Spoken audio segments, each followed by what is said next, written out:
Study IQ IAS, अब तैयारी हुई affordable.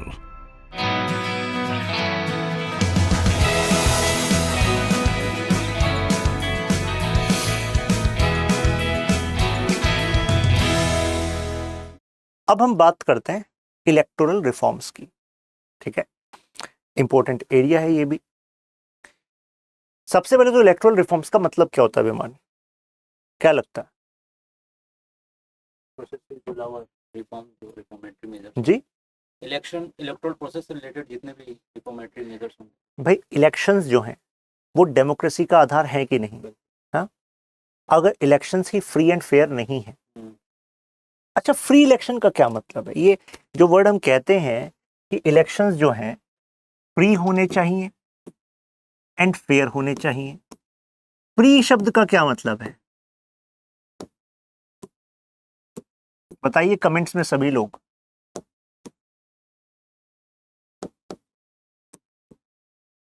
What is free election?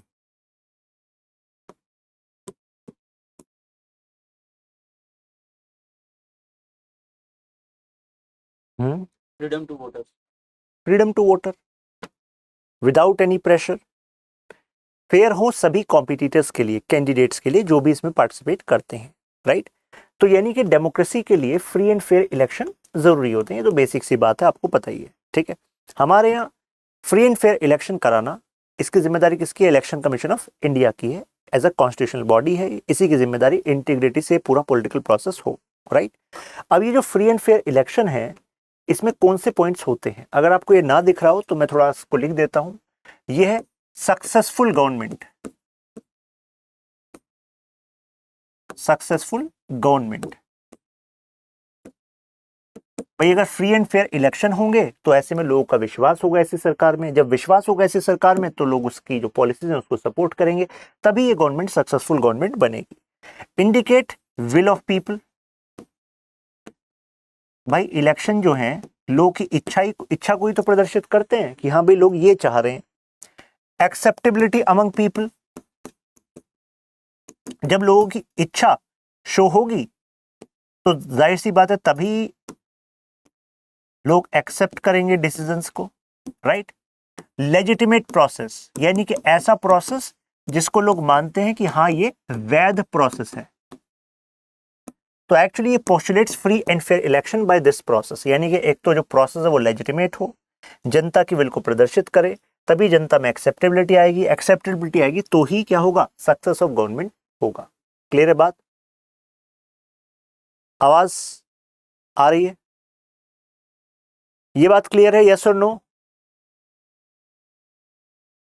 Yes yes yes yes yes, right? और अगर हम ये इलेक्शन रिफॉर्म्स लाने में डिले करते हैं जिससे कि लेजिटिमेट प्रोसेस हो, फ्री एंड फेयर हो, तो ऐसे में कितनी सारे लोगों के अधिकारों को हम उनसे छीन लेते हैं। Yes Dheeraj, I can see your message. Role of election, सबसे पहले तो जो इलेक्शन शब्द है ये आया है लैटिन शब्द एलेग्रे से। एलेग्रे का मतलब होता है कि सेलेक्ट करना, पिक करना। ठीक है भाई, इलेक्शन का मतलब जनरली आप पॉलिटिक्स से सोचते हैं, लेकिन अगर मेरे पास दो ऑप्शन है, इनमें से एक को चुनना है तो एक को इलेक्ट करता हूं मैं, तो यानी कि चूज को हम कहते हैं एलेग्रे। ठीक है, तो इलेक्शन एक तरीके से प्रोसेस है वोटिंग का, जिससे आप चुनते हो कि हाँ मुझे ये व्यक्ति या इस पार्टी को समर्थन करना है, और इसके लिए आपको दिया है राइट टू वोट, वोट करने का अधिकार, जिससे कि आप डिसीजंस को इन्फ्लुएंस कर सकते हो सरकार के, राइट? और सरकार के फैसले फिर देश को प्रभावित करेंगे।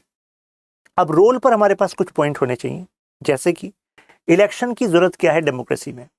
सबसे पहले तो क्योंकि लोगों ने इलेक्ट किया है, तो जो सरकार है वो जनता के प्रति जवाबदेह होगी कि नहीं होगी? होगी। तो ऐसे में रेस्पॉन्सिबल अकाउंटेबल गवर्नमेंट एंश्योर करने के लिए इलेक्शन जरूरी है, राइट? साथ में अगर ये बना तो दी हमने, लेकिन अपनी मनमानी करने लगे, तो क्योंकि हमने रेस्पॉन्सिबल अकाउंटेबल बनाई है तो यानी कि हम इसको क्या कर देंगे? चेंज कर देंगे, लीडरशिप ही चेंज कर देंगे कि भाई अब आप नहीं आओगे, राइट? साथ में पॉलिटिकल पार्टिसिपेशन आता है, यानी कि वोट कर भी सकते हैं आप और इलेक्शन में खड़े भी हो सकते हैं आप, राइट? सेल्फ करेक्टिव सिस्टम है, यानी कि आपको लगा कि भाई हम इस बार हमसे गलत चुनाव हो गया, इस व्यक्ति को नहीं चुनना चाहिए था, तो जनता खुद जो है बदलाव कर सकती है। Continuation of democracy, election process ensure करता है कि लोकतंत्र चलता रहेगा। अब ये तो कल को कोई और सोशल एंड पॉलिटिकल इंटीग्रेशन होता है, ऐसा क्यों, ऐसा कैसे बताना जरा। सर सोसाइटी और पॉलिटिकल पार्टी के बीच इंटरेक्शन तो होता ही है ना इलेक्शन में, तो ये एक तरह से इंटीग्रेशन हो रहा है मैं एग्जांपल देता हूँ, पॉलिटिकल पार्टी। जमतारा में जाति भेदभाव है कि नहीं है, निशा ने ठीक कहा, वोट के चक्कर में होता है सोशल पॉलिटिकल इंटीग्रेशन, बिल्कुल सही बात, यही मैं कहना चाह रहा हूँ। जाति प्रथा है, लेकिन क्योंकि हर एक व्यक्ति के पास एक वोट है, एक वोट एक वैल्यू, तो ऐसे में चाहे कोई सो कॉल्ड अपर कास्ट से है और वो जाति भेदभाव में विश्वास रखता है, लेकिन जब चुनाव लड़ेगा तो वो दलित व्यक्ति के घर भी हाथ जोड़ के खड़ा होगा कि जरा ध्यान रखना और हम तो दलितों के मसीहा हैं, हम सबके साथ हैं। तो ऐसे में एक सामाजिक इंटीग्रेशन होगा इस बहाने। वो इसलिए भी उनकी बातें सुनेगा, उनको अपने घर में बुलाएगा, जनता दरबार में उनकी बात सुनेगा, क्योंकि पता है अगर इनकी बात नहीं सुनी, संख्या इनके पास इतनी है, तुम्हें जीतने नहीं देंगे आगे जाके, राइट। तो इस वजह से सोशल पॉलिटिकल इंटीग्रेशन हो पाता है इलेक्शंस की वजह से डेमोक्रेसी में, right. Ownership of the process किसके पास होती है, संस्था के पास होती है, इलेक्शन कमीशन ऑफ इंडिया, और जनता के पास भी होती है। भाई अल्टीमेटली दो तरह की कंसेंट होती है, एक तो होती है आपकी इम्प्लिसिट कंसेंट, कंसेंट का मतलब होता है सहमति। भाई डेमोक्रेसी में जो सरकार है वो सहमति से चलती है कि नहीं चलती है। एक होती है एक्सप्लिसिट कंसेंट। तो दो तरह के लोग होते हैं हमेशा डेमोक्रेसी में, ठीक है, दो तरह की सहमति होती है हमेशा, कोई भी डेमोक्रेसी हो। एक्सप्लिसिट कंसेंट का मतलब होता है कि भाई आपने समर्थन मान लीजिए दिया बीजेपी को, तो आपने वोट दिया बीजेपी को, ठीक है विमान, लेकिन सरकार जो बनी वो बनी आम आदमी पार्टी की। तो विमान जो है एक्सप्लिसिट कंसेंट के यहां पर खड़ा था, ठीक है। शिवम भाटिया जो है, अब जैसे विमान यहां था, लेकिन क्योंकि अब सरकार आम आदमी पार्टी की बन गई, तो ऐसे में आम आदमी पार्टी से जो देश का प्रधानमंत्री बन रहा मान लीजिए, तो अब उसको इम्प्लिसिट कंसेंट आपकी होगी कि नहीं होगी, होगी, बिल्कुल होगी। उस आपको मानना पड़ेगा कि भाई ये देश का प्रधानमंत्री है, मेरा प्रधानमंत्री है। तो यानी कि कंसेंट जो है वो बेस है। कंसेंट चाहे एक्सप्लिसिट हो, एक्सप्लिसिट आपने जिसको वोट दिया, लेकिन आपकी वोट जिसको दिया था वो आप एक्चुअली नहीं जीत पाया, ठीक है। तो ऐसे में दूसरा जो जीता है उसको भी आपको कंसेंट देनी पड़ेगी। अगर विमान कहे कि भाई मैं तो इसको अपना प्रधानमंत्री नहीं मानूंगा, जैसे मान लीजिए ऐसा होता कि आपने आम आदमी पार्टी को दी थी, जीत गई बीजेपी, और बीजेपी के से जो हमारे मोदी जी बने, आप कहने लगे कि भाई मोदी जी को अपना प्रधानमंत्री नहीं मानता, अमित शाह जी को अपना होम मिनिस्टर नहीं मानता, तो आप इम्प्लिसिट कंसेंट देने से मना कर रहे हैं। लेकिन इम्प्लिसिट कंसेंट होती है, अगर ये नहीं राइट तो गड़बड़ हो जाएगी। तो ये जरूरी है कंसेंट, ये सभी को, जनता को मानना चाहिए। You should own this process. अगर दूसरी पार्टी जीती है तो आपको मानना चाहिए कि हाँ ये अब देश के प्रधानमंत्री हैं, ये सबके प्रधानमंत्री हैं। क्लियर है बात। तो national symbolic of nationalism and patriotism, इसी कंसेंट से आपका जो है देशभक्तिपना दिखेगा यहां पर, राइट। क्योंकि आप जो भी पार्टी जीते, अब पार्टी से मतलब नहीं, अब उस व्यक्ति और उस संस्था से, राइट। क्लियर है यहां तक बात, यस और नो, क्लियर।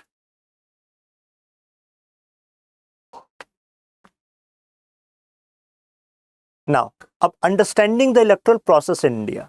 अब ये बात हमने इलेक्शन कमीशन ऑफ इंडिया वाले पार्ट में की थी, जरा आपको दिख जाएगा अभी आर्टिकल 324 से 329 पार्ट 15 हमने बात की थी कि there will be election commission, free and fair election के लिए जिम्मेदार होगा, राइट। यूनिवर्सल एडल्ट फ्रेंचाइज से हमारे यहाँ चुनाव होते हैं, राइट।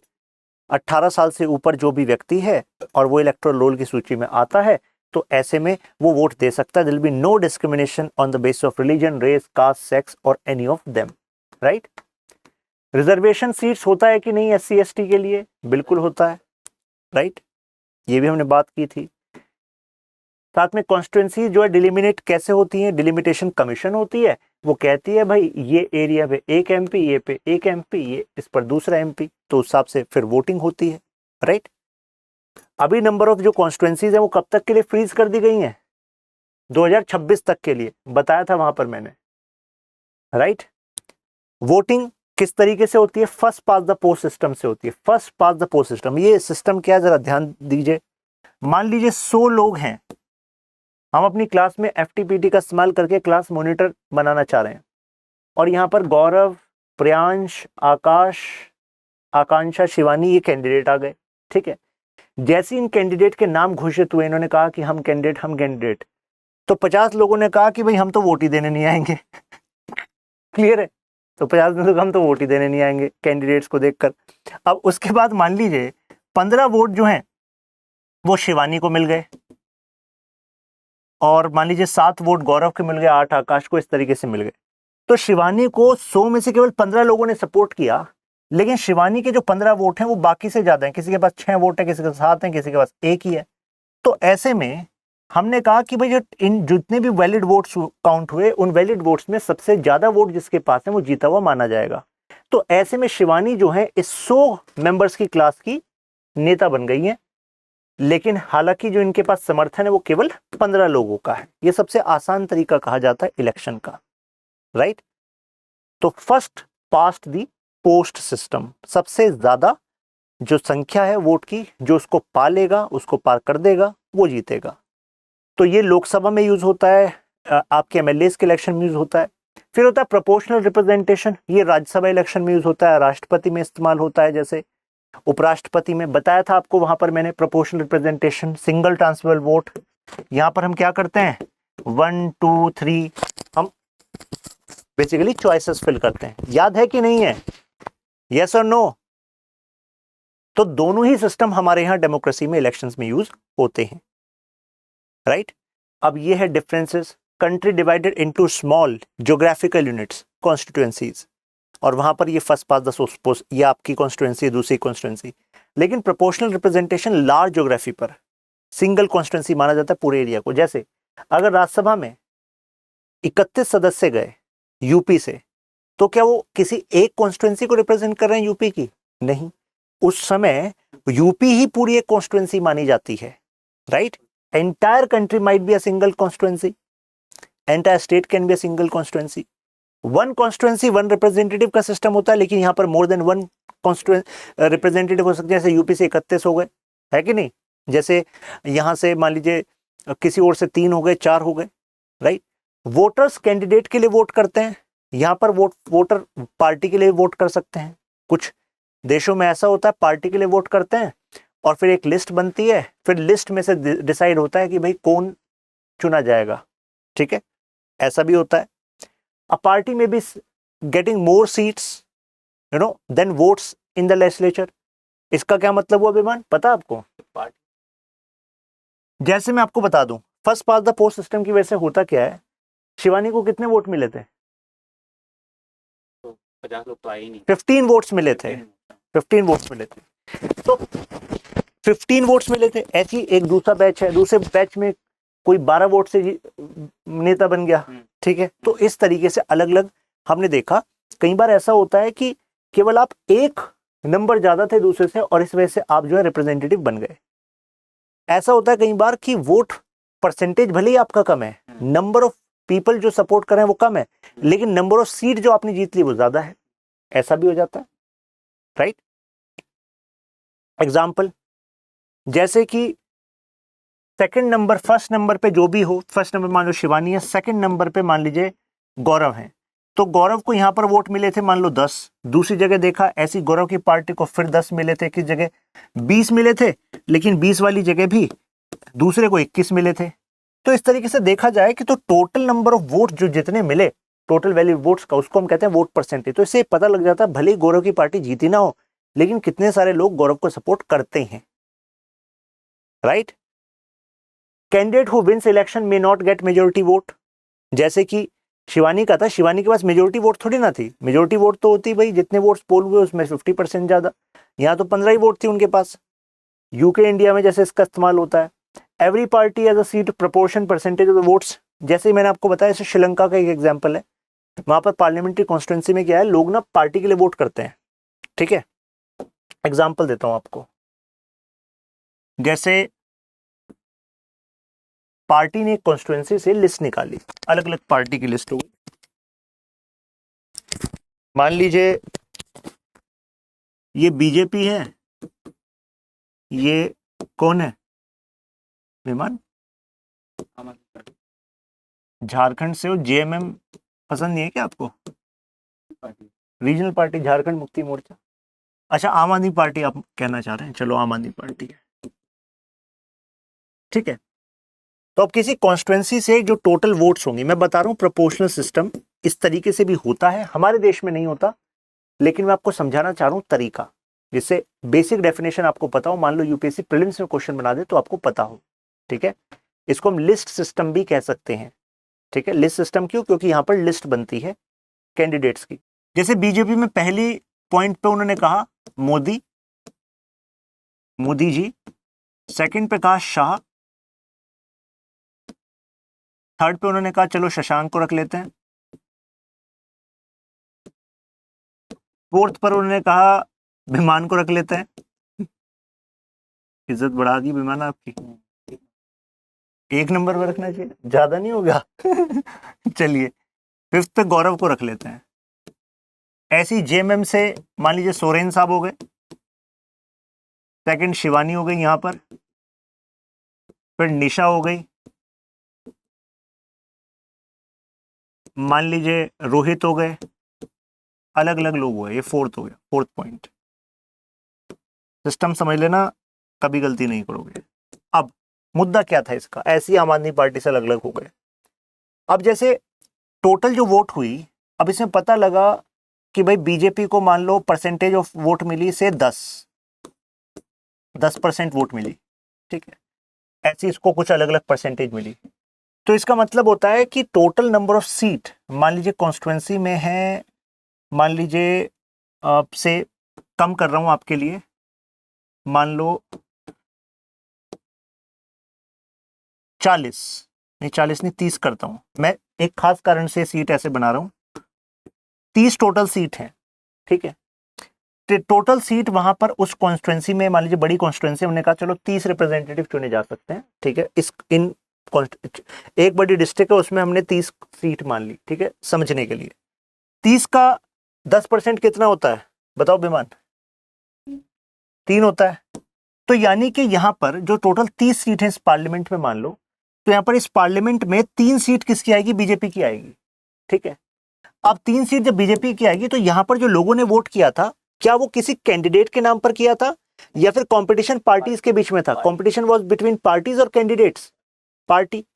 अब क्योंकि 3 सीट है, अब देखो कौन कौन चुने जाएंगे बीजेपी से। एक तो मोदी जी, क्योंकि 3 सीट है तो प्रेफरेंस दी जाएगी। सेकंड पे, थर्ड पे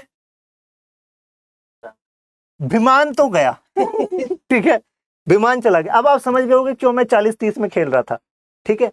तो यानी कि ये 3 लोग जो हैं ये पार्लियामेंट में आएंगे क्योंकि वोट परसेंटेज के हिसाब से टॉप 3 को ही चुना जाएगा। ये बात क्लियर हो गई आपको?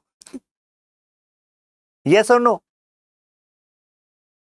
तो एक मेथड होता है ये प्रोपोर्शनल रिप्रेजेंटेशन, इसको हम प्रोपोर्शनल रिप्रेजेंटेशन का ही सब पार्ट कहते हैं, हम इसको कहते हैं लिस्ट सिस्टम। क्लियर है बात? क्रिस्टल क्लियर हो गया? ग्रेट। तो जैसे इस सिस्टम का इस्तेमाल किया जाता है इजराइल में और नीदरलैंड में, क्लियर है? चलो अब इलेक्शन मशीनरी देखते हैं इंडिया की। ये कह रहे हैं जस्टिस फॉर विमान। चलिए, हमारे इलेक्शन कमीशन ऑफ इंडिया जो कॉन्स्टिट्यूशनल बॉडी है, enjoy the same status as supreme court जजेस। याद करिए, सीईसी को हम कहते हैं कि वो सीजीआई के इक्विवेलेंट होता है, जो ईसीज होते हैं वो सुप्रीम कोर्ट जज के इक्विवेलेंट होते हैं। यार, CEC appointed by president of India. In matters of election wide power are given to election commission, जिससे कि वो फ्री एंड फेयर इलेक्शन करा सके, राइट। आकांक्षा पूछ रही है सर एफटीपीटी ज्यादा इफेक्टिव है या पीआर सिस्टम? देखिए, कहा जाता है कि वोट वेस्टेज कम होती है प्रोपोर्शनल रिप्रेजेंटेशन सिस्टम में, वो ज्यादा बेहतर है। लेकिन एक्चुअली इंडिया इतना बड़ा देश है, इतनी सारी कॉन्स्टिट्यूएंसीज हैं, तो it would be quite cumbersome, बहुत डिफिकल्ट होगा उसको इंप्लीमेंट करना। इस वजह से शॉर्ट तरीका हमने यहां पर एफटीपीटी रखा है, ठीक है, फिजिबल नहीं होगा वो।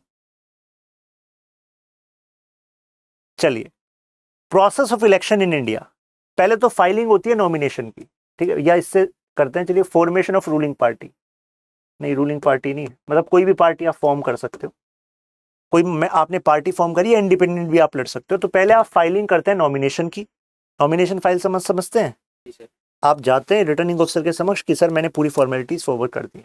सेकंड, आपका एनालिसिस होता है नॉमिनेशन का, आपने पूरे क्राइटेरिया फुलफिल करें हैं कि नहीं करें। थर्ड, कैंपेनिंग स्टार्ट करते हैं, फिर वोटिंग होती है, वोटिंग के बाद वोट काउंटिंग होती है, और इसके बाद फिर बनती है सरकार, ठीक है।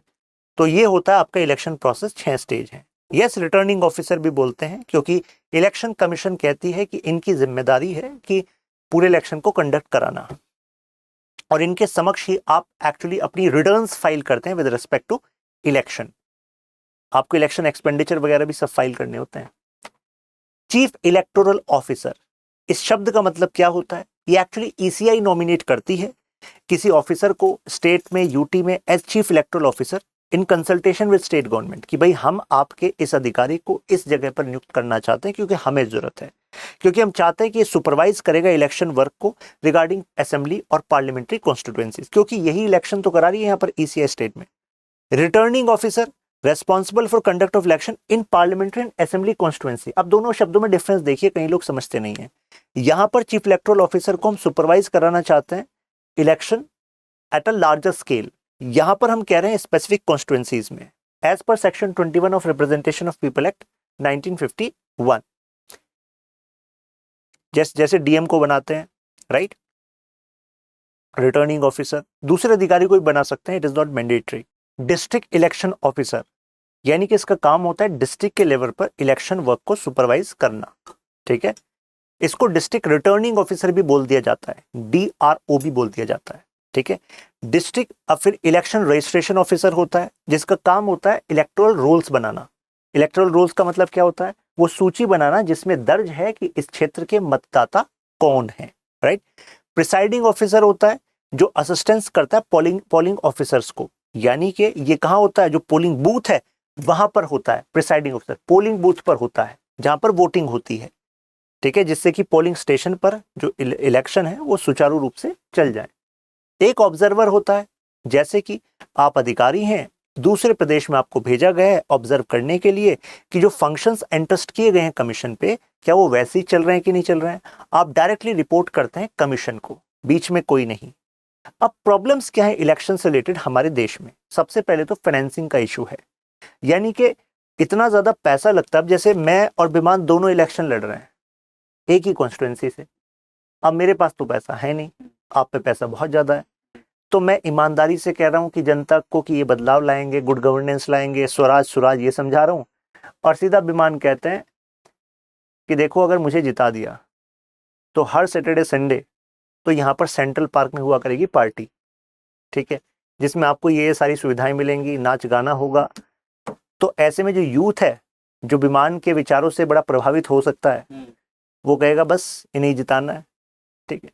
किसी को कह दिया कि आपको मिलेगा, मान लीजिए कुछ गुडीज मिलेंगी आपको, तो ऐसे में जनता ये नहीं सोचेगी कि भाई इस क्षेत्र का असली विकास, हेल्थ, एजुकेशन और क्या कहते हैं एम्पावरमेंट, कि आपके पास खुद इतना पैसा आ जाएगा कि वो मजा जो आपको विमान ऐसे देना चाह रहा है खैरात के रूप में, वो आप खुद ले सकते हो।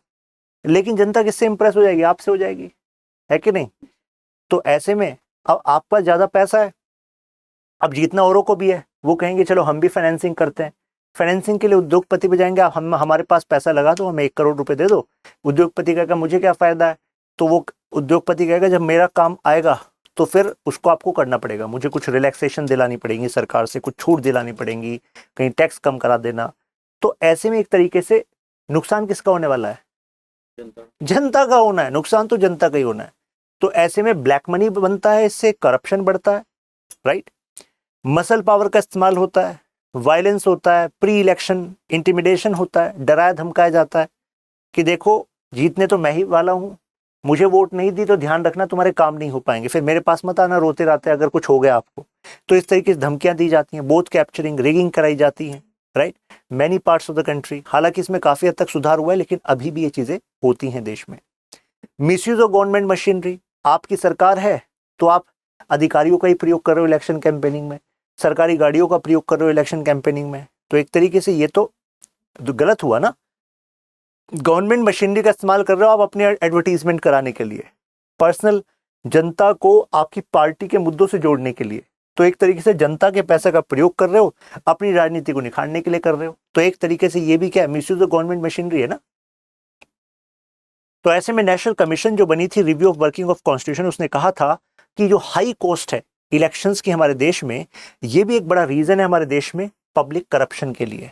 क्योंकि जब पैसा लगेगा इलेक्शन में तो एमपी कहेगा जब भाई 10 करोड़ रुपए लगा के आया हूं तो 20 ना करे तो क्या एमपी बने, है कि नहीं। आप जैसा तो 30 करोगे। हाँ बता रहे हैं, देखिए।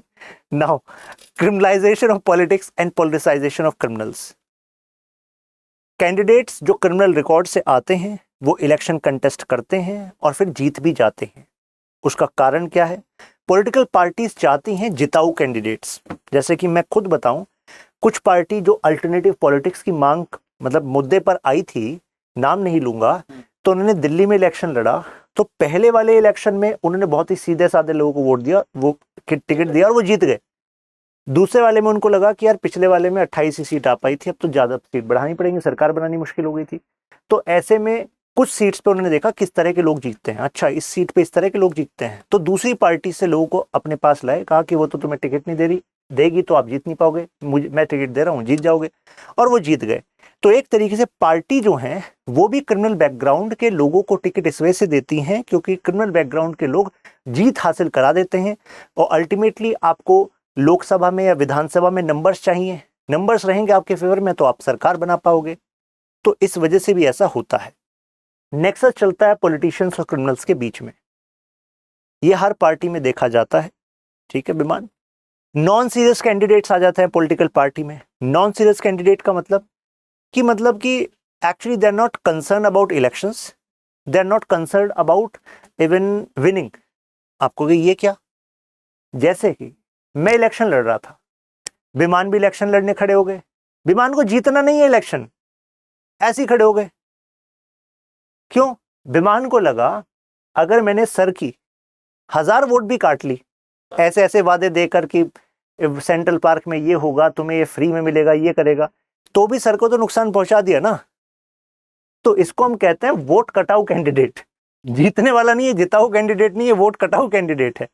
तो ऐसे में फिर विमान जैसे क्या करते हैं, फिर वो अलग अलग जो कैंडिडेट्स हैं उनके पास जाते हैं कि देखो ऐसा 1000 वोट तो मैं तुम्हारी ले लूंगा, तो इससे बेटर है तुम मुझे 1 लाख रुपए दे दो और मैं चुनाव ही नहीं लड़ूंगा। तो एक तरीके से इस तरीके से एक्चुअली ये काम चलता है, ठीक है। नॉन सीरियस कैंडिडेट आ जाते हैं। Flaws in the criminal justice system, यानी कि जो कन्विक्शन रेट है वो कम है, राइट। जब तक कन्विक्शन नहीं होगा तब तक क्या माना जाता है, इनोसेंट माना जाता है। भाई ये कहते हैं ना हम कि भाई जब तक किसी का कन्विक्शन नहीं हुआ, जब तक सिद्ध नहीं हुआ, तब तक तो वो क्या है, अपराधी नहीं है। तो ऐसे में क्या होता है, कन्विक्शन रेट पॉलिटिशियंस का सबसे लो रहता है, 6% मात्र। यानी कि विमान आप अगर कुछ कर दो तो हो सकता है आपको तुरंत कन्विक्शन हो जाए, लेकिन अगर कोई पॉलिटिशियन है मजबूत तो डिस्ट्रिक्ट कोर्ट तारीख पर तारीख करती रहेगी, फिर कोई और तारीख पर तारीख करता रहेगा। इतने वो कहेगा मैं यार पूरी करियर में मैं एमपी भी रह लिया 25 साल, मंत्री भी रह चुका, कैबिनेट मिनिस्टर भी रह चुका, अब जो तुम्हें करना है करते रहो, अब तो मेरा मरने का टाइम आ गया है।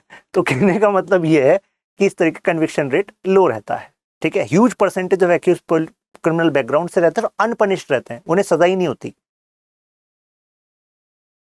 नाउ कास्टिज्म, जातिगत राजनीति का प्रयोग होता है, इस आधार पर लोगों को मोबिलाइज कराया जाता है। इन्फ्लुएंस ऑफ सोशल मीडिया पर इलेक्शन कैंपेनिंग होती है, बुरी बात नहीं है। मुद्दा यह है यहाँ पर फॉल्टी न्यूज़ चलाना, यानी कि फेक न्यूज़ चलाना, जनता को इन्फ्लुएंस कर देना इसके थ्रू, तो ये भी है। प्लस सोशल मीडिया पर भी कुछ एक पार्टीज का ज़्यादा होल्ड होना। भाई रूलिंग पार्टी है, वो कहेगी फेसबुक से, इंस्टाग्राम से, ट्विटर से कि भाई तुम्हारे लिए कुछ अभी तक हमने सख्त कानून बनाए नहीं, जैसे कि इतना पैसा तुम एडवर्टीजमेंट से कमा रहे हो, तो अगर इस पे हम अलग से टैक्स लगाने लग जाएं तो कम से कम 10,000 करोड़ तो तुम्हें देने पड़ेंगे। वो कहेंगे हाँ जी सर देने पड़ेंगे, तो क्यों ना तुम कुछ ख्याल रखो, कुछ हमारा रखो, कुछ हम तुम्हारा रखेंगे। तो इस तरीके से कुछ एक पार्टीज होती हैं, उन्हीं के पास चंदा भी ज़्यादा आता है, उनके पास होल्ड भी ज़्यादा होता है, जिस वजह से वो इन्फ्लुएंस कर पाती हैं पॉलिटिक्स को, ठीक है। कम्युनलिज्म, धर्म की राजनीति, आपने सुना होगा ना कि जब चुनाव आते हैं ना तो उससे पहले दंगों की संभावनाएं, आपके हेट स्पीच की संभावनाएं बढ़ जाती हैं। जैसे कि कुछ टाइम पहले कहा जा रहा है कि एक स्टेट में, नाम नहीं लेना चाहूँगा, उसमें इलेक्शन आने वाले हैं, तो उससे पहले अब हिंदू मुस्लिम सुनने में आने लगा है। ठीक है, कारण भाई चुनाव आ रहे हैं तो वोट को एक मुश्त करना है, कंसोलिडेट करना है, तो धर्म के नाम पर किया जा सकता है आसानी से, राइट। फेक न्यूज़ फैलाई जाती हैं, डर फैलाया जाता है कि भाई देखो विमान, तुम खतरे में हो, तुम्हारा धर्म खतरे में है, तो धर्म को बचाने के लिए अब क्या करोगे फिर? डर की वजह से पहले तुम सोच रहे थे यार मैं जॉब के मुद्दे पर वोट दूंगा, महंगाई के मुद्दे पर वोट दूंगा, फिर आप सोचोगे जॉब और महंगाई तो तब रहेगी ना जब जीवन रहेगा, तो आप सोचोगे नहीं भाई जीवन के मुद्दे पर वोट दूंगा, तो डर के आधार पर आपसे वोट ले लिए जाते हैं, right. Low voter participation in election, Janata vote डालने नहीं आती। मैं आपको बता दूं, जहां लिटरेसी रेट कम है वहां देखा गया वोट परसेंटेज ज्यादा है, और जहां लिटरेसी रेट हाई है वहां नहीं है। अपर मिडिल क्लास, अब देखिए आप लोग सोचते होंगे कि यार पॉलिटिकल पार्टीज ऐसी वाहियात बात क्यों कर देती हैं कभी कभी, ये तो समझदार आदमी आराम से समझ जाएगा। तो वहां पर लॉजिक ये है कि समझदार आदमी वोट कहाँ देने जाता है? समझदार आदमी तो ये सोचता है कि आज तो छुट्टी का दिन है, वोट देने क्या करूंगा। कई लोगों की जो वोट है वो दूसरे शहर में, वो पढ़ रहे हैं या जॉब कर रहे हैं दूसरे शहर में, उन्होंने इतनी जहमत नहीं करी कि वोट अपनी चेंज करा लें, या उनको लगता है अभी टेम्पररी है यहाँ पर, तो ये भी एक फ्लॉ है। तो ऐसे में समझदार व्यक्ति नहीं जा रहा, तो जा कौन रहा है? जो आराम से भीड़ का हिस्सा बन सकता है। तो भीड़ के हिस्से वाले को क्या चाहिए? धर्म चाहिए, जाति चाहिए, फ्रीबीज चाहिए। तो इस वजह से ऐसी बातें करो जिससे आराम से आप जीत जाओगे, है कि नहीं।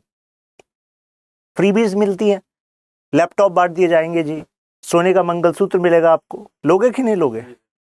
जी सर बता रहे हैं, इन्हें बिल्कुल ही शर्म नहीं रही। आप क्या करोगे भाई? घर पे दे देंगे, अच्छा, कुछ करते हैं। स्कूटी, ये सब चीजें मिलती हैं, मतलब जो भी मिल जाए ले लो। हाँ, यही मानसिकता है हमारे समाज की, राइट। और इसकी वजह से नुकसान किसको होता है? पब्लिक एक्सचेकर को होता है। कारण क्योंकि ये एक तरीके से इससे कोई एसेट्स नहीं बन रहे हमारे देश के, ये तो एक्चुअली रेवेन्यू एक्सपेंडिचर है, ऐसा खर्चा है जो सरकार को कोई रिटर्न नहीं दे रहा कई बार।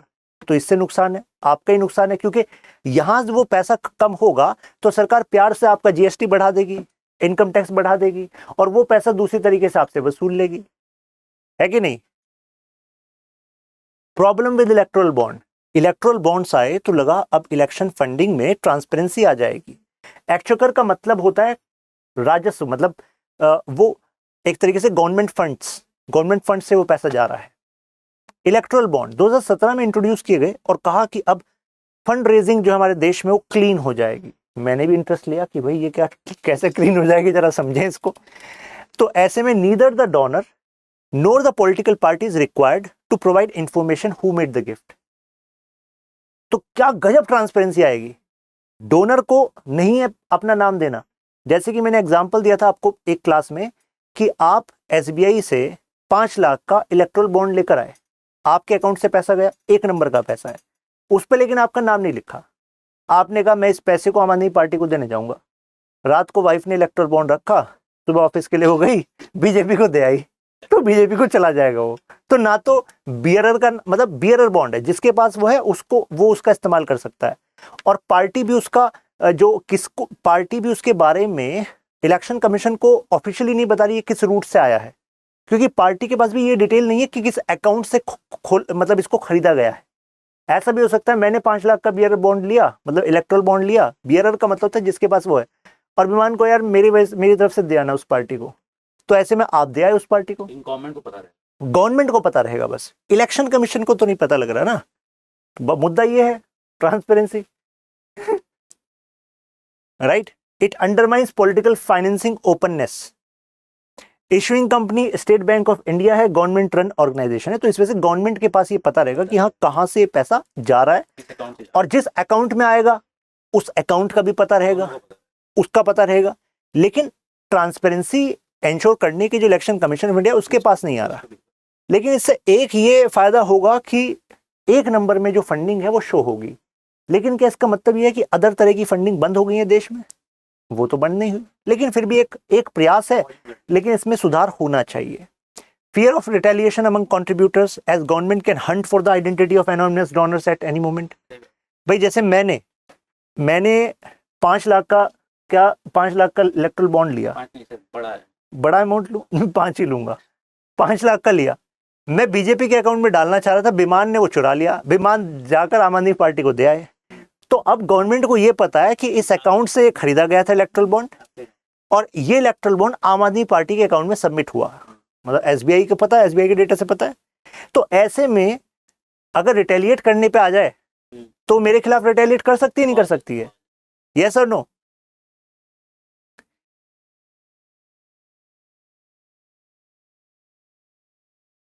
तो मेरे खिलाफ एक्शन हो सकता है। तो ये एक तरीके से मेरी जो एनोनिमिटी है उसको कॉम्प्रोमाइज करने वाली बात हो गई। इससे आदमी सोचेगा इससे तो अच्छा था मैं कैश दे देता। रिटेलिएट का मतलब है कुछ एक्शन ले सकती है मेरे खिलाफ, मतलब ऐसे नहीं ऑफिशियली, अनऑफिशियली हम कह रहे हैं। दीपश्री मुद्दा तो ये है ना, इलेक्शन कमीशन ऑफ इंडिया ने सुप्रीम कोर्ट में एफिडेविट दिया कि हमारे पास ये नहीं आ रहे हैं। Now committees and commissions for electoral reforms. अब देखिए, मैं किसी पार्टी विशेष पर कोई कमेंट नहीं करता हूं, मैं बहुत ही न्यूट्रल बात करता हूं। और मैं आपको बता दूं, आपको बीइंग अ सिविल सर्वेंट, आपको सर्विस में जाना है तो आपको न्यूट्रल पर्सपेक्टिव ही रखना है। आपके आंसर्स में ये नहीं होना चाहिए कि आप किसी एक पार्टी विशेष की मानसिकता से प्रभावित हैं, ठीक है? ये एग्जाम्पल्स इसलिए दिए जाते हैं जिससे कि आपको रोचक तरीके से चीजें एक्चुअली याद रहें, नहीं तो इतनी सारी इंफॉर्मेशन कैसे दिमाग में रखेंगे? चैलेंज होता है स्टूडेंट के समक्ष। जयप्रकाश नारायण कमेटी 1974 में बनी थी और रिकमेंडेशन देनी थी कि इलेक्टोरल रिफॉर्म्स करे जाएं, ठीक है? जयप्रकाश नारायण, वही जयप्रकाश नारायण, जेपी आंदोलन, राइट? तो उन्होंने कहा कि सबसे पहले तो सीईसी का जो अपॉइंटमेंट प्रोसीजर है उसमें चेंज लाओ, 3 मेंबर इलेक्शन कमीशन हो, reduce the voting age from 21 to 18। हुई कि नहीं हुई? हुई। टेलीविजन और radio should be placed under an independent corporation. कारण उस टाइम पर क्या होता था कि टेलीविजन और जो रेडियो होते थे वो गवर्नमेंट के कंट्रोल में होते थे। भाई पता है कि नहीं पता है? दूरदर्शन, आकाशवाणी, तो दूरदर्शन आकाशवाणी में जो अपॉइंटमेंट है वो कौन करता था? सरकार करती थी। तो उनसे कहती थी हमारे हिसाब से ये प्रोग्राम वगैरह चलाते रहना, आ रही बस में। तो ऐसे में उन्होंने कहा कि नहीं, इंडिपेंडेंट बॉडी होनी चाहिए, सरकार का प्रभाव नहीं होना चाहिए। इलेक्टोरल रिफॉर्म्स पे एक और कमेटी बनी थी, जीवन रेड्डी कमेटी। इसने कहा सबसे पहले तो जो ये प्रोहिबिशन होना चाहिए पॉलिटिकल पार्टीज के स्प्लिट्स पे और मर्जर पर, क्योंकि इसमें बड़ा करप्शन होता है। लोग टूट कर चले जाते हैं दूसरे में पैसा लेने के लिए, मंत्री पद लेने के लिए। नुकसान किसका होता है? आम जनता का होता है। एडिक्वेट रिप्रेजेंटेशन होना चाहिए कमीशन में, इलेक्शन कमीशन में। Non serious candidates from running the office, उनको हटाना चाहिए, ठीक है? अब कैसे? अब विमान जैसे को कैसे हटाएं? जो वोट कटुआ कैंडिडेट हैं, वोट काटने वाले कैंडिडेट हैं, आपको कैसे हटाएं? एक मिनिमम वोट तो होना चाहिए। आप पे ये कह देना कि 50,000 रुपए या 1 लाख रुपए आपका डिपॉजिट है, नहीं लाओगे इतना वोट तो पैसा जब्त हो जाएगा। हाँ, नहीं लाओगे तो पैसा जब्त हो जाएगा। लेकिन वहाँ चैलेंज एक ये भी है ना विमान, मैं गरीब आदमी हूँ, लेकिन मैं एक अच्छा नेता बन सकता हूँ, मेरे पास नहीं है 1 लाख रुपए, तो आप तो मुझे चुनाव लड़ने नहीं दोगे, मेरा पॉलिटिकल राइट छीन लोगे। बात है कि नहीं? यस और नो?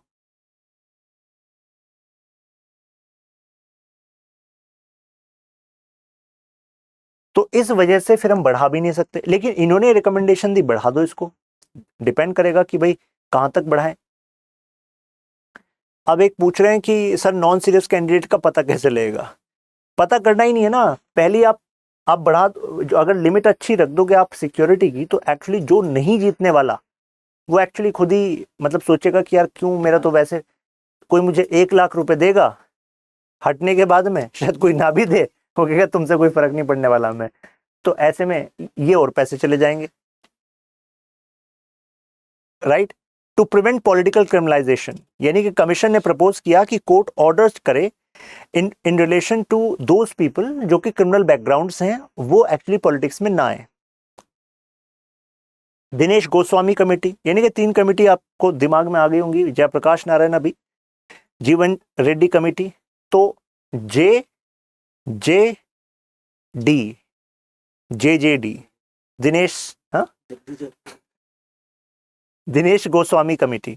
इन्होंने कहा एक तो टाइम लिमिट रखो बाई इलेक्शंस पर। बाई इलेक्शन मतलब अगर किसी पर दोबारा चुनाव होने हैं किसी सीट पर, इंक्रीज कर दो इंडिपेंडेंट्स पर जो डिपॉजिट है, तो इससे नॉन सीरियस कैंडिडेट हो जाएंगे आउट। चेक करो एडवर्टीजमेंट इन न्यूज़पेपर, स्ट्रेंथनिंग करो इलेक्शन कमीशन की, सीरीज ऑफ लेजिस्लेटिव मेजर्स रखने चाहिए जिससे कि बूथ कैप्चरिंग और ये जो रिगिंग होती है ये ना हो, ठीक है।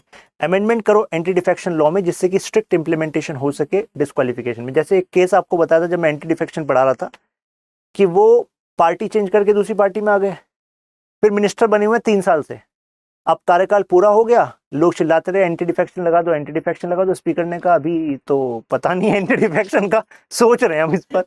तो ऐसे में एंटी डिफेक्शन लॉ का फायदा क्या हुआ, उसको लालच दिया गया मिनिस्टर बना देंगे, मिनिस्टर बन के 3 साल मिनिस्टर रह चुके, फिर दोबारा इलेक्शन हो गए। रिगिंग का मतलब होता है चुनाव को प्रभावित करना, काउंटिंग को डिसरप्ट करना, काउंटिंग अपने फेवर में कर देना, काउंटिंग में गड़बड़ कर देना। रिफॉर्म्स ऑफ इलेक्टोरल सिस्टम, अब क्या क्या रिफॉर्म्स हैं। एक तो वोटिंग एज को कम करना, वोटिंग एज में कमी की गई, 61st कॉन्स्टिट्यूशनल अमेंडमेंट एक्ट, याद रखिएगा डायरेक्ट फैक्ट वाला क्वेश्चन है, प्रीलिम्स में पूछ लेता है। डेपुटेशन ऑफ इलेक्शन कमीशन, अब काफी वृद्ध यानी कि एक्सपेंडेड लेवल पर इलेक्शन कमीशन डेपुटेशन करती है ऑफिसर्स की। Increase the number of proposers, there was an increase in number of proposers in election of Rajya Sabha and legislative council. याद करिए, बताया था ना प्रपोजर्स सेकेंडर्स, राज्यसभा के केस में प्रपोजर्स की हमने बात की थी, किसके केस में की थी भाई, प्रेसिडेंट के इलेक्शन में की थी हमने, प्रेसिडेंट के इलेक्शन में, क्योंकि हम ओवरऑल इलेक्शंस की बात कर रहे हैं ना। ईवीएम्स, इलेक्ट्रॉनिक वोटिंग मशीन आई तो काफी हद तक सुविधा हुई कि नहीं हुई। पहले तो कितने सारे वोट्स फॉल्टी निकल जाते थे बैलेट पेपर वाले केस में, राइट। तो फर्स्ट टाइम यूज की गई थी by election in Kerala, 15 polling station पे ईवीएम को, राइट, इलेक्ट्रॉनिक वोटिंग मशीन। फिर उसके बाद new section 60A was inserted in the representation of people act, empowering commission to use voting machine. तो अगर पूछा जाए क्या वोटिंग मशीन के यूज करने के लिए कानून में अलग से प्रावधान किया गया, yes, representation of people act में अलग से चेंज किया गया, तब जाकर ईवीएम का इस्तेमाल किया गया, किसमें, रिप्रेजेंटेशन ऑफ पीपल एक्ट में। बूथ कैप्चरिंग प्रोविजंस, जैसे कि अगर मान लीजिए कहीं पर बूथ कैप्चरिंग का केस आता है, यानी कि कोई ईवीएम या फिर बैलेट बॉक्स है उसको ही जब्त करने की कोशिश करता है, तो ऐसे में एडजर्न कर दें पोलिंग, यानी कि पोलिंग ही नहीं होगी वहां पर। Polling station seizure, taking position of polling station, allowing once own supporters to exercise their franchise, ये सब तरीके हैं जिससे बूथ कैप्चरिंग होती है।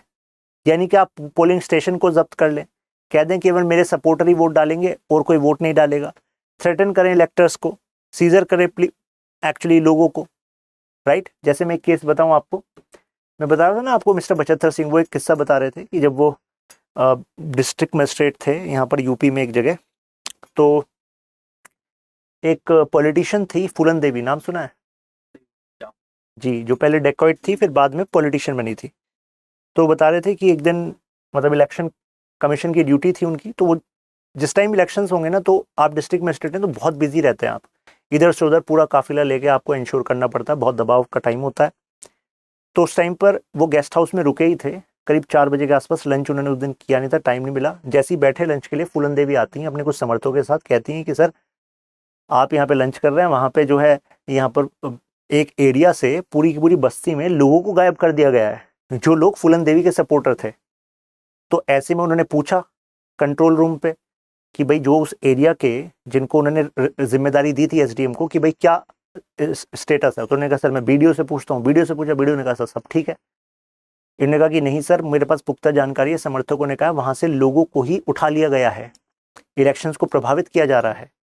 तो ऐसे में उन्होंने कहा ठीक है, वो सीधे वहां पर पहुंचे तो पता लगा सही में बस्ती के लोगों को गायब कर दिया चुनाव से एक दिन पहले। तो वहां के जो बाहुबली थे उन्होंने क्या करा, ट्रक लेकर आए, सबको डराया धमकाया, कुछ लोगों को लालच दिया और सबको ट्रक में बैठा के कहीं और ले गए। कारण उन्होंने कहा इन पे विश्वास नहीं किया जा सकता, ये अल्टीमेटली फूलन देवी को वोट देंगे। तो फिर वहां पर जब पहुंचे डीएम साहब तो उन्होंने कहा, सबसे पहले तो वायरलेस पे लिया, उन्होंने कहा इतने घंटे में मुझे सारे लोग मुझे वापस चाहिए यहाँ पर। दूसरा, अगर कहीं से भी मुझे एक चीज पता लगी कि इन लोगों ने समर्थन किया प्रशासन से, बिना प्रशासन के समर्थन के इतने ऐसा काम हो कैसे सकता है, सबकी नजरों में रहेगा, लोकल पुलिस को भी पता रहेगा, सबको पता रहेगा, यानी कि लोग मिले हुए थे सरकार के डिपार्टमेंट के लोग। तो उन्होंने कहा जिसके बारे में मुझे पता लगेगा भी तो मेरा ट्रांसफर हो जाए, कुछ हो जाए, लेकिन मेरे जीवन का ये मोटिव बन जाएगा कि आपका करियर और जिंदगी दोनों बर्बाद कर दूंगा। इतनी पावर तो एक आईएएस रखता है और पोजीशंस चेंज भी होती रहती हैं, तो पावर में आप आएंगे, समीकरण बनाएंगे तो बर्बाद आप कर सकते हैं। तो ऐसे में पूरा महकमा एकदम सतर्क हो गया, वो लोग वापस लाए गए और फिर उसके बाद उन्होंने एक ऑर्डर इशू किया कि कोई भी मोटराइज्ड व्हीकल पूरे जिले में चलेगा ही नहीं जब तक कि काउंटिंग करके और सिद्ध नहीं हो जाते इलेक्शन के रिजल्ट। केवल वही मोटराइज्ड व्हीकल चलेंगे जिस पर उनके साइन होंगे, यानी कि सरकार के बेसिकली व्हीकल चलेंगे। बाकी उस टाइम पर पूरे एरिया में केवल साइकिल यही चली थी, फिर मतलब रिक्शा साइकिल। तो ये पावर होती है। इलेक्टर्स फोटो आइडेंटिटी कार्ड, तो अभी फोटो आइडेंटिटी कार्ड है जिससे कि आपका आइडेंटिटी पता लग सके जब आप वोट करने जाते हैं, जिससे कि उसमें फ्रॉड कम हो सके, लेकिन अभी भी हमें गैप दिखते हैं इसके इम्प्लीमेंटेशन में। Disqualification for violation of national honours act, जो कहता है कि 6 साल की सजा हो सकती है अगर आप इसमें कुछ गड़बड़ करते हैं, यानी कि नेशनल ऑनर्स को डिसरप्ट करते हैं या मतलब डिसरेस्पेक्ट करते हैं।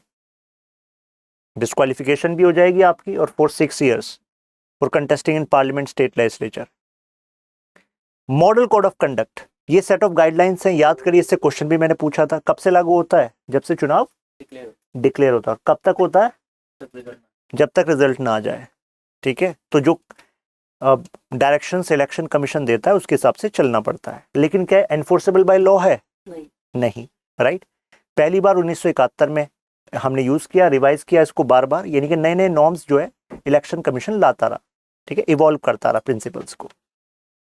अब रिफॉर्म्स क्या क्या हुए? सबसे तो listing of names of candidates, यानी कि candidate recognized by political party, registered unrecognized party, independent candidate, यानी कि इनका कैटेगराइजेशन हुआ कि कौन से ऐसे हैं जो रिकॉग्नाइज्ड पार्टीज से, नेशनल पार्टी, स्टेट पार्टीज, कौन से ऐसे हैं रजिस्टर्ड पार्टी लेकिन रिकॉग्नाइज नहीं है, ना तो नेशनल लेवल पर ना स्टेट लेवल पर, या कौन से इंडिपेंडेंट हैं। तो 3 तरह के आपके कैंडिडेट हो गए। ठीक है, ऐसी prohibition of sale of liquor, जैसे कह दिया जाता है ना कि पोलिंग एरिया में 48 घंटे टिल द कंक्लूजन ऑफ पोल अगर लिकर होता है तो ऐसे में पनिशमेंट हो जाएगी 6 महीने की, या फिर पेनल्टी हो जाएगी 2000 रुपए की। तो विमान कह रहे हैं इसी वजह से पहले से इंतजाम कर लेते हैं जो कैंडिडेट्स होते हैं बांटने वगैरह का। लेकिन ये इसलिए किया जाता है जिससे कि आप वहां पर डिस्ट्रीब्यूट ना करें। और इस वजह से अगर लिक्विड सेल होता है या गाड़ियों में पकड़ा जाता है तो आपने सुना होगा छापे पड़ते हैं उस टाइम पे जी, मुश्किल हो जाता है ले जाना है। अच्छा, कंटेस्टेंट्स रेस्ट्रिक्ट 2 कॉन्स्टिट्यूंसीज। पहले क्या होता था कि पहले एक लीडर 8 कॉन्स्टिट्यूंसी से लड़ रहा है, बड़ा लीडर जो है, एक से जीत हारूंगा तो दूसरे से जीत जाऊंगा। लेकिन फिर रिफॉर्म किया गया कि नहीं, 2 से ज्यादा नहीं जीत सकते, कारण अगर आप 4 पे जीत गए, बनने आप 1 के हैं, तो 3 जगह बाई इलेक्शन कराने पड़ेंगे। खर्चा कौन कर रहा है? आम जनता के पैसों से हो रहा है। तो अब 2 को कराना, तो ये भी क्या है? एक रिफॉर्म है। क्लियर है बात? प्रोहिबिशन ऑफ आर्म्स, जैसे उस दौरान क्या होता है कि एरिया से जो जिनके पास लाइसेंस हथियार हैं, पुलिस कहती है कि आप थाने में जमा कर दो और उसके बाद वापस ले लेना। ठीक है।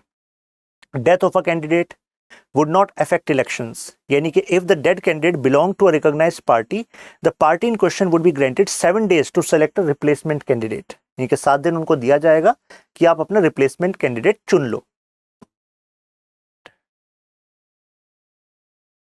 Time limit for by election, यानी कि विद इन इतने टाइम में, जैसे कि लेस देन 1 year में आप वहां पर बाई इलेक्शन कराओ।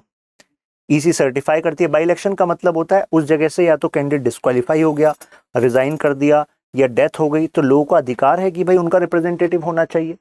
तो इस वजह से ये होता है। क्लियर है? तो आई थिंक आज के लिए इतना काफी है, फिर हम कल डिस्कस करेंगे इसको। ठीक है,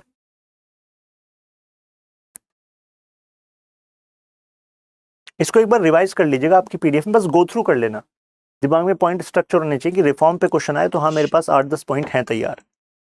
दीक्षा कनौजिया, दीक्षा आपको अनम्यूट करना होगा।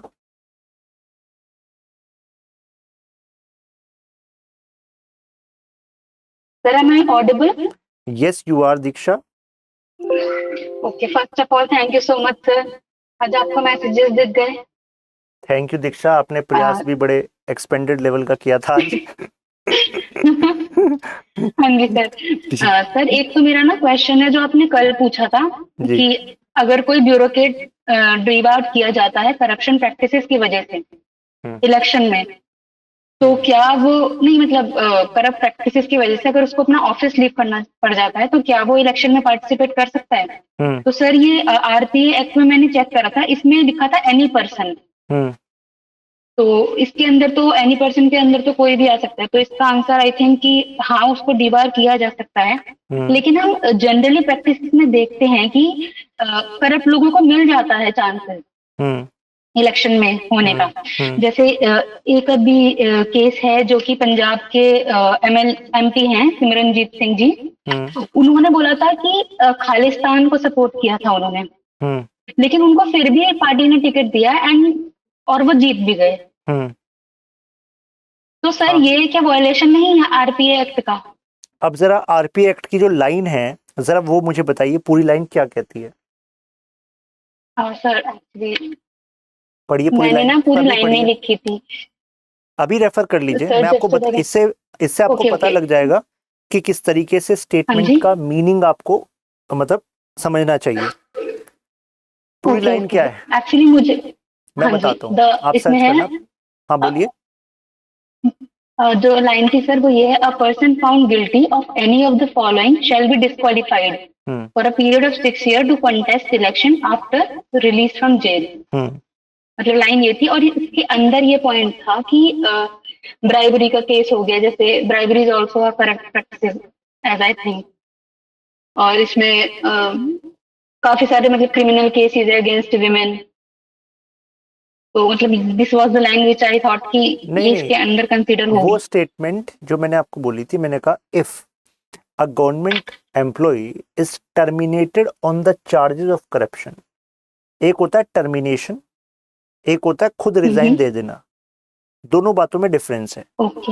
एलिगेशंस ऑफ करप्शन लगना, आपका सस्पेंशन होना, और उसके बाद आपके द्वारा रिजाइन दे देना, दोनों बातों में फर्क है। आपका सस्पेंशन हुआ यानी कि टेम्पररी था, जांच चल रही थी, हो सकता है जांच के बाद आरोप सिद्ध ना हुए हों। आरोप सिद्ध नहीं हुए, फिर आपको लगा कि चलो यार चुनाव लड़ लेते हैं, तो फिर आप चुनाव लड़ने चले गए। तो ऐसे में आपने रेजिग्नेशन दिया और आप चुनाव लड़ने चले गए, तो वो टर्मिनेशन नहीं हुआ। टर्मिनेशन का मतलब होता है सरकार ने ऑफिशियली आपको करप्शन के चार्जेस पर टर्मिनेट किया था, सर्विस से निकाला था। समझ रहे हो? तो लोग स्मार्टली क्या प्ले करते हैं, सस्पेंशन हुआ, इंक्वायरी हुई, कहा गया कि भाई तुम रिजाइन कर दो, इंक्वायरी संभाल लेंगे। इंक्वायरी से फिर मतलब उसको अगर इंक्वायरी ने टर्मिनेट नहीं करा और मतलब इंक्वायरी ने कहा कि नहीं ये इस चार्जेस के गिल्टी नहीं है, तो ऐसे में क्या होता है, उनकी पेंशन वगैरह बनी रह जाती है। तो इस तरीके से वो इस क्लॉज से बच जाते हैं। ओके और सर ये जो पंजाब के MP वाला केस था, तो ये तो आई थिंक कि मतलब वायलेशन है ना फंडामेंटल ड्यूटीज का, कि आप नेशनल इंटीग्रिटी को ही प्रॉब्लम क्रिएट कर रहे हैं, and then also you are getting selected as an MP। हाँ, अब देखिए फंडामेंटल ड्यूटी जो है वो एनफोर्सेबल बाय लॉ एग्जैक्टली केवल कुछ रेफरेंस में है। जैसे कि नेशनल ऑनर्स को जाहिर सी बात है आप डिसरेस्पेक्ट नहीं कर सकते, राइट? तो अगर आप ऐसी एक्टिविटीज में एंगेज होते हैं तो आप पर सेपरेटली केस हो सकता है, राइट? लेकिन इस वाले केस में जो आप सिमरनजीत सिंह मान की बात कर रही हैं, तो उन पर आरोप लगते हैं। इससे पहले भी कहा जाता है उस मूवमेंट से पार्ट थे, अभी भी वैसे विचार रखते हैं, लेकिन कानून उनको डिबार नहीं करता। ये मानता है कि भाई ये आपका पॉलिटिकल राइट है। एक तरीके से अगर आप चुनाव लड़ रहे हैं, फिर भारत की संसद में का भाग बन रहे हैं, तो एक तरीके से आप भारत के नागरिक हैं और भारत की संसद का पार्ट बन रहे हैं, तो एक तरीके से वो इंटीग्रेशन वाली स्पिरिट आ रही है ना। ऐसा नहीं है कि आपको इस चार्जेस पर टर्मिनेट किया हो और आप जेल में हो, ये वाला पार्ट केस तो उनके साथ नहीं है। हाँ जी, है ना? इस वजह से। हाँ जी, जी सर, क्लियर है? हाँ जी सर। और एक क्वेश्चन था, ये लोकायुक्त का जो रोल है ये पार्थ चैटर्जी वाले केस में, सर इसमें अभी तक हम ED का ही नाम सुन रहे हैं, तो मतलब लोकायुक्त का कोई ऐसा, बिकॉज वो स्वमता एक्शन नहीं ले सकता, बट देन अब तो एलिगेशंस पता लगी गए हैं और काफी सारी चीजों में पता भी लग गया कि हाँ वो प्रूवन एलिगेशंस हैं, मतलब जो अब तक पता लग रहा है न्यूज के अकॉर्डिंग। तो उसमें लोकायुक्त का क्या रोल रह गया है? बिकॉज उसका काम सिर्फ ये थोड़ी था कि जब बता देगा कोई तभी आपको एक्शन लेना है। Crime is there, corruption is there, but उसका रोल तो यही था ना कि it has to check it, और उसके बाद मतलब चेक एंड बैलेंस बनाना है। तो हाँ, लोकायुक्त तो अभी तक उसका कोई एक्शन ले सकता है लोकायुक्त, बट आपको ये भी समझना चाहिए ना कि कई चीजें पॉलिटिकली इन्फ्लुएंस होती है ना। हाँ जी, मतलब सर पॉलिटिकली, हाँ, आप मुझसे कानूनी लिहाज से पूछना चाहें तो हाँ डेफिनेटली जांच हो सकती है, रिकमेंडेशन लोकायुक्त दे सकता है उनके खिलाफ, तो कानूनी रूप से तो ये है बात, हाँ जी ठीक है। ठीक है सर। सर एक, हाँ जी सर, एक क्वेश्चन था कि ये जो डबल FIR वाला क्वेश्चन था एक हमारा पॉलिटी टेस्ट में, वो मैंने फिर से चेक करा था, तो किसी ने पहले भी बताया था आपको, बट वो क्वेश्चन अभी भी ना ठीक नहीं हुआ है आप मुझे, टेस्ट में। ठीक है, आप मुझे टेस्ट डेट अभी मुझे टेलीग्राम पे मैसेज कर दीजिएगा @शशांक त्यागी14, जी मैं सर। क्वेश्चन चेक करा लूंगा हाँ जी कौन सा डेट का है सर, एक और और कौन सा क्वेश्चन है। नंबर है। हाँ जी सर, एक ना नेशनल इमरजेंसी से रिलेटेड क्वेश्चन था कि अगर लोकसभा नहीं है अभी ऑपरेशनल, मतलब वो डिसॉल्व हो चुकी है और राज्यसभा ने विद इन 30 डेज उसको अप्रूव कर दिया है और कोई पैरेलल गवर्नमेंट भी नहीं बन पाई है, तो अब जो है इलेक्शन कमीशन को करवाना पड़ेगा इलेक्शन विद इन 6 मंथ। तो क्या 6 महीने और 1 महीना इंक्लूड करते हुए इमरजेंसी, नेशनल इमरजेंसी लगी रहेगी, क्योंकि वो 1 महीने में तो अप्रूव हो ही नहीं पाया। बताता हूँ। सबसे पहली बात, लोकसभा नहीं है, जी राज्यसभा ने 30 दिन में जी अप्रूव कर दिया है, तो उस सर। दौरान केयरटेकर गवर्नमेंट रहेगी। पहली बात तो ये, ठीक है। Council of okay minister will be there but it will be like a caretaker, number 1, ठीक है। ओके इलेक्शन कमीशन, हमने कहा 6 महीने के अंदर इलेक्शन कराने, ये इलेक्शन कमीशन की जिम्मेदारी है, लेकिन जी अगर सर। सर्कमस्टेंसेस बहुत ज्यादा सीवियर हो गए, इलेक्शन कमीशन कहता है भाई हालात ऐसे हैं देश के, मैं इलेक्शन करा ही नहीं सकता, तो ऐसे केस में राज्यसभा को ही जिम्मेदार समझा जाता है कि that is going to proceed further regarding the continuation of emergency, national emergency. इस दौरान इलेक्शन कमीशन कोशिश करेगा कि इलेक्शन कराए जाएं, लोकसभा को दोबारा बनाया जाए, हाँ जी मतलब मेंबर्स बनाए जाएं, फिर वहां से अप्रूवल लिया जाए। Meanwhile Rajya Sabha will be working. Okay, but sir ये तो एक प्रोविजन था ना जो कि मैंडेटरी था कि with in a month both houses should be हाँ, देयर, तो ये मतलब एक एक्सेप्शनल नहीं केस को माना नहीं जाएगा। नहीं नहीं नहीं, विद इन 1 मंथ कहा आपको, बोथ हाउसेस, फिर ये भी तो कहा और in case Lok Sabha is not there, in that case Rajya Sabha will actually pass. Okay okay 1 महीने ठीक में है, ये दोनों I हाउस should- को करना है, लेकिन अगर दोनों हाउस एक ही हाउस है, भाई देश में मान हाँ लीजिए जी चारों तरफ से आक्रमण हो गए, देश में अलग अलग देशों ने मिलकर हमला हाँ कर जी दिया, तो ऐसे में कहां से फिर आप इलेक्शन हाँ जी कराओगे देश में, राइट? तो ऐसे में हाँ जी राज्यसभा ठीक बीइंग है अ sir. Permanent house is going to function. हाँ जी सर, एक लास्ट क्वेश्चन है, ये जो ऑर्डिनेंस का था कि ordinance can not be issued in order to make constitutional amendment, लेकिन जो जम्मू एंड कश्मीर में आर्टिकल 370 को हटाया गया था, तब वहां पे प्रेसिडेंट रूल लगा हुआ था, तो उस टाइम पे वहां की लेजिस्लेटिव असेंबली से कोई एज सच लिया ही नहीं गया था, अप्रूवल लिया ही नहीं गया था, जिसकी वजह से उन्होंने फिर ये आई डोंट रिमेम्बर दैट कोई कमीशन बनाई हुई थी। हाँ जी, तो ये क्वेश्चन था मेरा। देखिए, और उसमें अगर ये भी है कि जैसे बोलिए सर, बोलिए। जैसे कि रेटिफिकेशन भी होता है, जैसे 50% अबव वाला, 50% अबव वाला जो रेटिफिकेशन होता है, उसके अंदर भी ये है कि अगर 50% बोल दिया है कि किन्हीं स्टेट्स ने, बट उसमें वो स्टेट इंक्लूड नहीं है जिसको एक्चुअली प्रॉब्लम फेस हो रही है, तो क्या ये उस स्टेट के लिए थोड़ा सा डिमेरिट नहीं होगा? डीमेरिट होगा, ये एक आर्गुमेंट रखा गया था इवन सुप्रीम कोर्ट में, जो इस जी फैसले सर। का विरोध कर रहे थे, लेकिन जैसा आपने हाँ कहा जी स्टेट लेजिस्लेचर से रिकमेंडेशन नहीं ली, तो ऐसे माना जाता है कि हाँ उस जी टाइम पर जो सत्यपाल मलिक जी थे, वहां पर गवर्नर थे ना, हाँ जी तो ये माना जाता है कि हाँ वहां जी पर गवर्नर के पास जो शक्ति थी और उसने जो रिकमेंडेशन जी दी, that was equivalent to the status of state legislature. कई कानूनविद कहते हैं भाई हाँ इसके जी इक्विवेलेंट नहीं मानना चाहिए था, लेकिन फिर कुछ कानूनविद कहते हैं कि नहीं, इक्विवेलेंट मान सकते हैं क्योंकि चुनाव कराने का ऐसे हालात नहीं थे। तो यानी कि सरकार ने हाँ जी जो रिकमेंडेशन जो है वो ली, गवर्नर के थ्रू ली, और सरकार ने कहा कि देखो हाँ जी हम कोई बड़ा चेंज, अलग कोई वृहद मींस कोई प्रोविजन में चेंज नहीं कर रहे कॉन्स्टिट्यूशन में एक्सपेंडेड फॉर्म में, क्योंकि आर्टिकल 370 खुद ही कहता है कि ये जो स्पेशल प्रोविजन उसके लिए कश्मीर के लिए था वो टेम्पररी प्रोविजन था, it was not permanent provision. तो इस वजह से इन्होंने कहा कि हमने उसका एब्रोगेशन किया है, मींस उसको इनइफेक्टिव बनाया है। तो कई लोगों ने कहा इसको चैलेंज करेंगे सुप्रीम कोर्ट में, चैलेंज किया भी गया, पेंडिंग भी है इससे हाँ रिलेटेड जी लिटिगेशंस, लेकिन फिलहाल सरकार ने ये कहा कि हमने किया है, मतलब प्रोसेस हमने फॉलो किया है विद इन देयर ओन हाँ जी इंटरप्रिटेशन। जी सर, लेकिन जो बुकर अलायंस वगैरह था, वो इमीडिएटली जैसे ही वहां पे से ये सारी चीजें अनाउंस हुई कि हाँ 370 हट गया है अगस्त में, तो उन्होंने फिर से रिबेलियस मतलब स्टार्ट कर दिया था कि दे वर नॉट सपोर्टिंग इट। तो ये तो वेल मतलब सबको पता ही चल गया कि नहीं, the people over there are not supporting it, क्योंकि ऐसा उसका रेफरेंडम भी नहीं किया गया उसके बाद कि वेदर डिसीजन इज गुड। दीक्षा, ये पॉलिटिकल हो जाएगा कि सपोर्टिंग कर रहे थे या नहीं सपोर्ट कर रहे थे। कुछ लोगों का कहना है सपोर्ट कर रहे थे, कुछ लोग कहना नहीं कर रहे थे। हमें तो पॉलिटी वाले एस्पेक्ट पे रहना है कि भाई कानून क्या कहता है, इसका कैसे प्रयोग हुआ है। ठीक है दीक्षा? जी सर, क्योंकि तो सर जो हम पढ़ते हैं और रेगुलर, हाँ प्लीज। हाँ जी जी, मैं ये बोल रही थी सर कि जो हम पढ़ते हैं इन बुक्स में और जो हम एक्चुअली एनालाइज करते हैं रियल सिचुएशन में, उसमें काफी सारे लूप होल्स होते हैं। हाँ। और जो गवर्नेंस से रिलेटेड क्वेश्चंस आते हैं, हाँ, उसके अंदर मतलब हम सजेशन भी बहुत अच्छे अच्छे तो दे देते हैं, हाँ। बट देन जो रियल में अगर इश्यूज को देखा जाए तो मुझे लगता है ये कहीं ना कहीं हमारे आंसर्स को इम्पैक्ट तो करेगा ही ना। हम कब तक इस चीज को नेग्लेक्ट कर सकते हैं? I find it very difficult. You I find don't know it very, if this is my personal. हाँ मैं समझ सकता हूँ आपकी डिफिकल्टी, लेकिन ध्यान रखिएगा हमें सिस्टम के अगेंस्ट वाले आंसर नहीं लिखने हैं। जर्नलिस्ट लिख सकता है, आप नहीं, क्योंकि आपको सिस्टम का पार्ट बनना है। So you should be solution oriented, you should be balanced.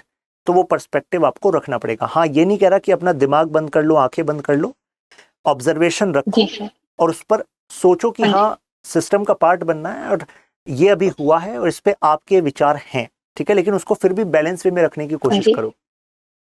Ji sir. ठीक है, okay sir, thank you so much. Okay Diksha, please write down the question and I will put it in Telegram also, अगर किसी ने miss कर दिया होगा। ठीक है, क्वेश्चन देखिए। Analyse the issues pertaining to India's electoral system.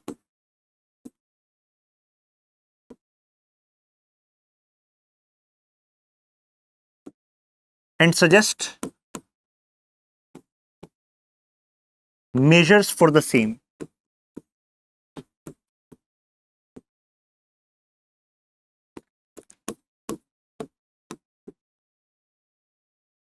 Hindi में लिखिए, भारतीय चुनाव प्रणाली